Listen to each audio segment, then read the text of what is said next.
എറണാകുളം ജില്ലയിൽ ഇടപ്പള്ളിക്കടുത്തുള്ള തൃക്കാക്കരയപ്പന്റെ സന്നിധി ഒരു കാലത്ത് സർവ്വ ഐശ്വര്യങ്ങളുടെയും കേദാരഭൂമിയായിരുന്നത്രേ.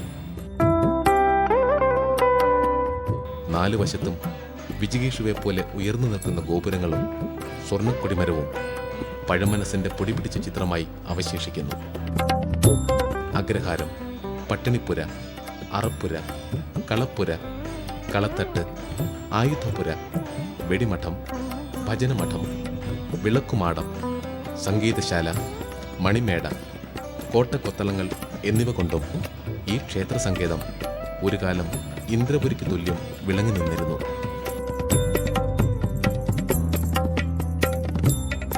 എത്രയോ രാജവംശങ്ങൾ ഈ തിരുനടയിൽ നിന്ന് തൃക്കാക്കരയപ്പനെ ഉള്ളുരുക്കി പ്രാർത്ഥിച്ച് ഭക്തിയുടെ ജപമാല ഉരുക്കഴിച്ചിരിക്കുന്നു.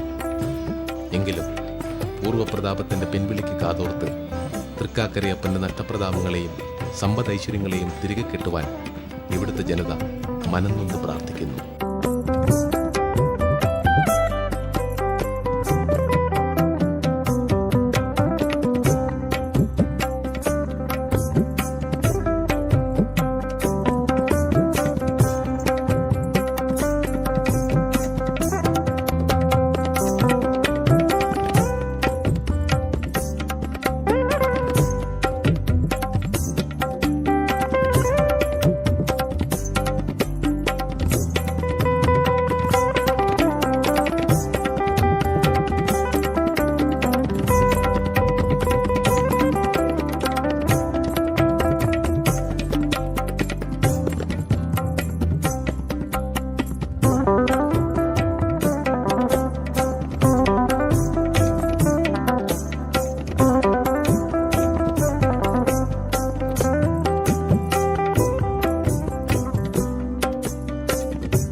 വാമനമൂർത്തിയുടെ സങ്കല്പം ദശാവതാര കഥയുമായി ബന്ധപ്പെട്ട് കിടക്കുന്നു.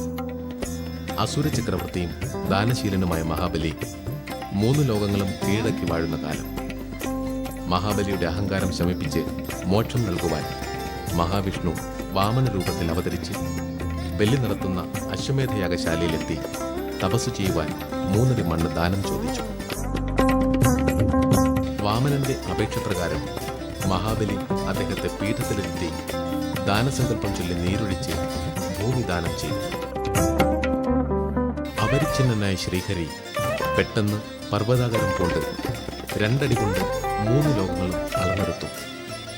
3ാമത്തെ അടി വയ്ക്കുവാൻ സ്ഥലം കാണിച്ചു കൊടുക്കുവാൻ ബലിയോട് ആവശ്യപ്പെടുകയും ചെയ്തു. താൻ ഇത്രയും കാലം സ്വന്തമെന്ന് അഹങ്കരിച്ചിരുന്ന 3 ലോകങ്ങളും കേവലം 2 അടി കൊണ്ട് അളന്നെടുക്കുവാൻ കഴിയുന്നതാണെന്ന തിരിച്ചറിവിൽ മഹാബലി ജീവിതത്തിന്റെ നശ്വരതയെ മനസ്സിലാക്കുകയും മോക്ഷപ്രാപ്തിക്ക് അർഹനാവുകയും ചെയ്തു. 3ാമത്തെ അടി വയ്ക്കുവാൻ ബലി തന്റെ ശിരസ്സു കാണിച്ചു കൊടുത്തപ്പോൾ വാമനൻ പർവ്വതാകാരം വെടിഞ്ഞ് പൂർവ്വരൂപത്തിൽ ബ്രാഹ്മണ ബാലനായി മാറി തന്റെ പിഞ്ചുകാൽ മഹാബലിയുടെ ശിരസിൽ വെച്ച് അനുഗ്രഹിക്കുകയും ചെയ്തു. പുണ്യം കൊണ്ട് സിദ്ധനായി തീർന്ന ബലിക്ക് സുതലത്തിൽ ആസ്ഥാനം തീർക്കുകയും ചെയ്തു. താൻ ഏകയോഗക്ഷേമമായി ഭരിച്ചിരുന്ന സാമ്രാജ്യം ആണ്ടിലൊരിക്കൽ സന്ദർശിക്കുവാനുള്ള അവസരം ബലി വാമനനോട് അഭ്യർത്ഥിച്ചു. അതുപ്രകാരമാണത്രേ ചിങ്ങമാസത്തിൽ ഉത്രാടം അസ്തമിച്ചതിന് ശേഷം തിരുവോണ നാളിൽ മഹാബലിയുടെ സന്ദർശനം നാം ഓണമായി കൊണ്ടാടുന്നത്. ഈ വാമനമൂർത്തിയാണ് തൃക്കാക്കരയപ്പൻ.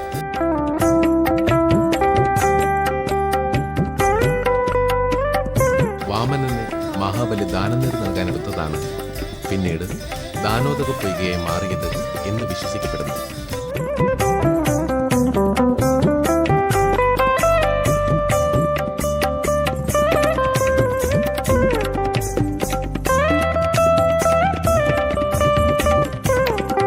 തൃക്കാക്കരയുടെ പാദമുദ്രകൾ പ്രാചീന കേരള ചരിത്രത്തിൽ കാണാവുന്നതാണ്. പെരുമാൾ ഭരണകാലത്ത് കാൽക്കര നാട് എന്നായിരുന്നു തൃക്കാക്കര അറിയപ്പെട്ടിരുന്നത്. പെരുമാക്കന്മാരുടെ കാലത്തുള്ള ശിലാശാസനങ്ങളിൽ തൃക്കാക്കരയെ പറ്റി പരാമർശിക്കുന്നുണ്ട്. വൈഷ്ണവ പ്രസ്ഥാനത്തിന്റെ ഒരു പ്രമുഖ കേന്ദ്രവും കൂടിയായിരുന്നു ഇവിടം. അക്കാലത്ത് തൃക്കാക്കരയപ്പനെ തിരുക്കാൽക്കരി പട്ടാരകർ എന്നായിരുന്നു വിളിച്ചിരുന്നത്. വാമനന്റെ പാദമുദ്രയുള്ള സ്ഥലം എന്നാണ് ഇതിനർത്ഥം. AD 8-ാം നൂറ്റാണ്ടിൽ പ്രസിദ്ധ വിഷ്ണുഭക്തനായ നമ്മാൾവാർ തൃക്കാട്ടുകരി ക്ഷേത്രം സന്ദർശിച്ചു എന്നതിന് തെളിവുകളുണ്ട്. തിരുമങ്കയാൾവാറും തൃക്കാക്കര ക്ഷേത്രം സന്ദർശിക്കുകയും ഭഗവാന് പാടലുകൾ അർപ്പിക്കുകയും ചെയ്തിട്ടുണ്ട്.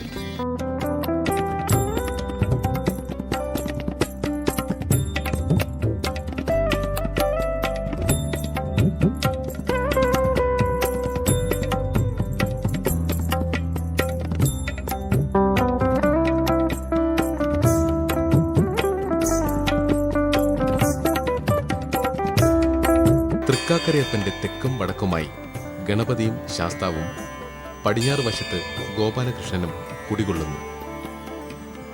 തെക്ക് വശത്ത് പരമശിവൻ, പാർവതി, ദുർഗ, സുബ്രഹ്മണ്യൻ, ഭദ്രകാളി എന്നിവരുടെ ശ്രീകോവിലുകളും കാണാം. തെക്ക് വശത്തെ ശിവലിംഗം മഹാബലിയുടെ പൂജാബിംബമാണെന്നും വിശ്വസിക്കപ്പെടുന്നു.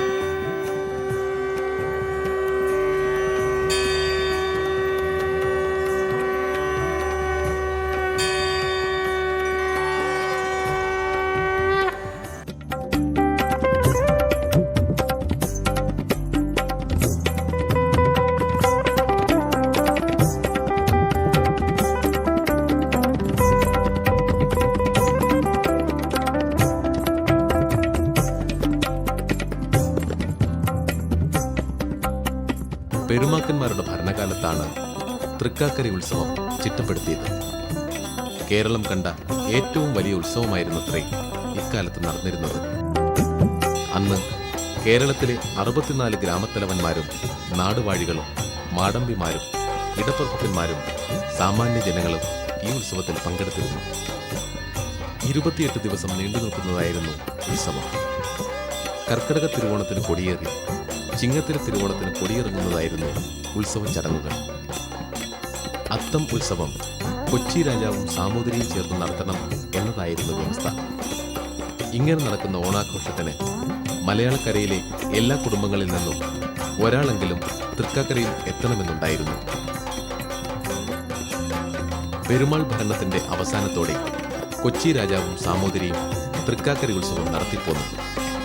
അവരുടെ ശക്തിയും ക്ഷയിച്ചതോടെ തൃക്കാക്കര വിസ്മൃതിയിലേക്ക് തള്ളപ്പെട്ടുകൊണ്ടിരുന്നു.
പ്രതാപത്തിന്റെ ദീപക്കാഴ്ചയിൽ നിന്നും ആധുനിക കാലത്തിന്റെ ഭക്തിസഞ്ചാരങ്ങളിൽ പ്രാർത്ഥനാമന്ത്രമൊരുക്കഴിച്ച് തൃക്കാക്കര ക്ഷേത്രം മലയാള മനസ്സിൽ സംസ്കാരത്തിന്റെയും ഓണപ്പെരുമയുടെയും നിറസാന്നിധ്യമാവുകയാണ്.